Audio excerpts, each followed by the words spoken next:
नमस्कार। ANP news 24 पर देखते हैं आपराधिक सामाजिक राजनीतिक गलियारे से जुड़ी आज की कुछ ताज़ा खबरें। दिल्ली के वजीराबाद पुलिस स्टेशन के मालखाने में लगी भीषण आग। बता दें, आग लगने से तकरीबन 250 दो पहिया वाहन और 200 के लगभग 4 पहिया वाहन जलकर हुए खाक।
अभी की ताज़ा खबर के मुताबिक हरियाणा गुरुग्राम के मानेसर में एक कपड़ा निर्माण इकाई में लगी भीषण आग।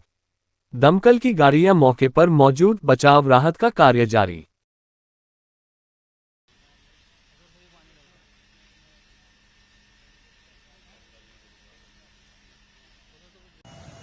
मैं Rameshwar Singh, fire station officer, Manesar. कितने बजे की आग लगी है? कितनी बड़ी आग है ये काफी बड़ी आग है और ये 5:35 पे हमारे पास फायर की सूचना आई थी जी। उसके बाद हमने 6-7 गाड़ियां यही मानेसर से निकाल दी थी। फिर जब आग ज्यादा होने के कारण हमने 29 उद्योग विहार, भीमनगर, सोना, पटौदी और अपना मारुति सुजुकी की गाड़ी और अपना हल्दीराम की और अपना होंडा की, ये सारी गाड़ियां लगभग 26-27 गाड़ियां अभी कार्य कर रही हैं। सर, अभी तक कितनी कैजुअलिटी हो चुकी हैं? कोई कैजुअलिटी नहीं हुई है, बस ये ओनली इसमें फायर है इंडस्ट्री में। सर, इतनी बड़ी आग है, किन दिक्कतों का सामना करना पड़ रहा है आपको अभी तक? दिक्कतों का तो कुछ नहीं है, लेकिन इसमें क्या है कि पता नहीं, मतलब सिंथेटिक कपड़ा है, क्या है, कपड़े की फैक्ट्री है ये, तो इसके अंदर कोई ऐसा केमिकल होगा जो मतलब इसको आग भड़क रही है काफी।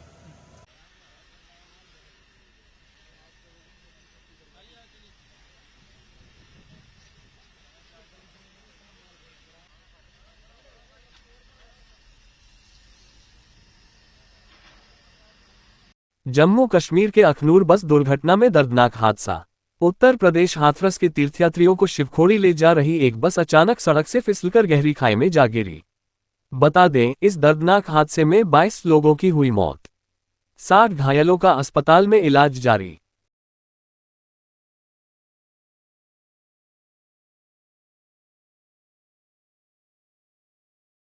जम्मू कश्मीर परिवहन आयुक्त राजेंद्र सिंह तारा ने कहा, दुर्घटनाग्रस्त बस शिवखोड़ी की ओर जा रही थी। यहां कट बहुत सामान्य है, यहां कोई दिक्कत नहीं होनी चाहिए थी, लेकिन शायद ड्राइवर को नींद आ गई थी और बस मुड़ने के बजाय सीधे खाई के अंदर चली गई। सभी घायलों को अखनूर के एक अस्पताल में भर्ती कराया गया है और जिनकी हालत गंभीर है उन्हें जम्मू रेफर किया जा रहा है। अभी एक्सीडेंट हुआ है कि एक यूपी नंबर की गाड़ी जो शिवखोड़ी की तरफ जा रहा है, बताया जा रहा है। तो यहाँ से वो यहाँ तो बड़ा ऑर्डिनरी सा कट है, यहाँ इतना डिफिकल्टी होनी नहीं चाहिए थी, तो समहाउ वो सो गया या ड्राइवर को क्या है, वो कट नेगोशिएट ही नहीं कर पाया और बजाय मोड़ मुड़ने के सीधा हवा में चला गया और डाइव करके गाड़ी नीचे चली गई, तो उससे अनफॉर्चुनेट एक्सीडेंट हुआ। तो अभी तो क्या उनको फटाफट से मतलब एकदम एक्शन में आई है टीम्स? बिल्कुल बिल्कुल, सारे लोग आपके सामने हैं। जो इंजर्ड थे उनको एकदम से एम्बुलेंस से हॉस्पिटल पहुंचाया गया, उनका इलाज चल रहा है। तो जो कैजुअलिटीज हैं वो भी वहां से रिट्रीव किया जा चुके हैं। अभी बाकी आर्मी और पुलिस एजेंसीज लगी हैं, फिर से उसको टर्न कर रहे हैं बस को, कहीं और कोई फंसा हो तो उनको भी निकाला जा सके। कैजुअलिटीज लगती हैं अभी तक और इतने ही इंजर्ड लोग हैं। तो उनको कहाँ पे सर? अभी अखनूर है और वहां से जो बाकी क्रिटिकल हैं उनको आगे रेफर किया जा रहा है। अच्छा, कहाँ? जम्मू। हरिद्वार उत्तराखंड के डीजीपी अभिनव कुमार ने कहा, 4 धाम यात्रा पर आने वाले श्रद्धालुओं की संख्या 14 लाख को पार कर चुकी है। हमने इसके लिए व्यापक प्रबंध भी किए हैं। हरिद्वार और देहरादून में हमने अपंजीकृत यात्रियों को रोकने और उनका पंजीकरण करने की तैयारी की है। मैं सभी यात्रियों से आग्रह करता हूं कि अपना पंजीकरण अवश्य कराएं। पर्यटक काफी परेशान नजर आए।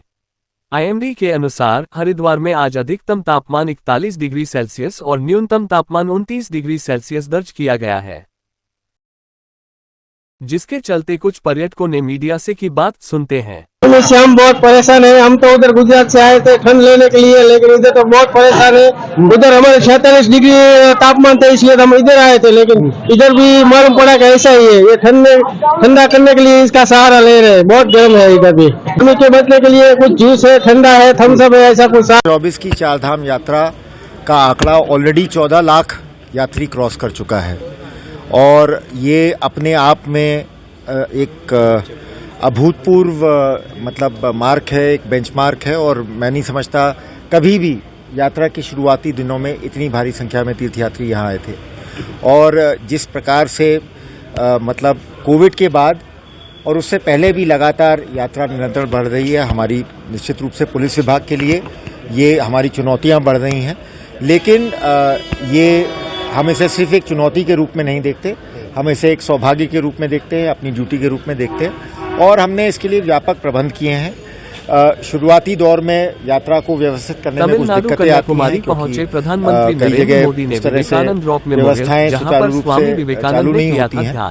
और क्योंकि इस बार अधिक संख्या में यात्री भी आ गए थे, पर जो अब हमने उसको नियंत्रित करने के लिए व्यवस्था बनाई है, हरिद्वार में और देहरादून में हमने जो अनरजिस्टर्ड यात्री आ रहे हैं उनको रोकने की और उनका रजिस्ट्रेशन कराने की व्यवस्था की है। और ऋषिकेश में और विकास नगर में हमने जो रजिस्टर्ड यात्री भी आ रहे हैं, अगर ऊपर चारों धाम में और रास्ते में यात्रा रूट पे अगर भीड़ का दबाव अधिक है तो वहाँ भी उनको रोकने की और फिर रास्ते में अलग अलग जगह पे उनको होल्ड करने की भी व्यवस्था की गई है। अब चूंकि ये इतना भीड़ बढ़ गई है और गाड़ियों की पार्किंग की व्यवस्था जो चारों धाम है उसमें आग लगने से 30 लोगों सीमित संख्या है, तो उसको देखते हुए ये व्यवस्था बहुत आवश्यक हो गई है। मेरा बस सभी यात्रियों से यही आग्रह रहेगा कि एक तो जो भी यात्री आगे भी चारधाम यात्रा के लिए आ रहे हैं, कृपा करके अपना पंजीकरण अवश्य करा के आए। अदरवाइज उन्हें हो सकता है यहाँ आकर थोड़ा विलम्ब और असुविधा हो। और जो लोग पंजीकरण करा के आ रहे हैं उनसे भी अनुरोध है कि यात्रा मार्ग पर जो जगह जगह पुलिस ने या प्रशासन ने उनको रोकने की, पार्किंग की व्यवस्था की है, उसी के अनुरूप अपनी यात्रा संपन्न करें। क्योंकि जब इतनी भारी संख्या में यात्री आएंगे तो थोड़ा बहुत सबको एक दूसरे के साथ कोऑपरेट करके, एडजस्ट करके यात्रा अपनी करनी पड़ेगी। और उसमें हो सकता है थोड़ा समय अधिक लगे, लेकिन हमारा प्रयास रहेगा कि उत्तराखंड में 2024 में आने वाला हर चारधाम यात्री अपनी यात्रा की मधुर स्मृतियां लेके जाए और सुरक्षित आए और सुरक्षित लौटे। बिहार के औरंगाबाद में 2 घंटे में हीटवेव से 15 लोगों की हुई मौत। अस्पताल में लोगों की जुटी भीड़। प्रधानमंत्री नरेंद्र मोदी तमिलनाडु के कन्याकुमारी में विवेकानंद रॉक मेमोरियल पहुंचे। प्रधानमंत्री मोदी विवेकानंद रॉक मेमोरियल में 1 जून तक करेंगे ध्यान। बता दें, स्वामी विवेकानंद ने बहुत पहले इस स्थान पर ध्यान किया था।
स्कैंडल केस में कर्नाटक का सांसद प्रज्वल रेवना हुआ अरेस्ट। वो जैसे ही जर्मनी से बंगलुरु एयरपोर्ट पर उतरा, सिट ने उसे अपनी कस्टडी में लिया।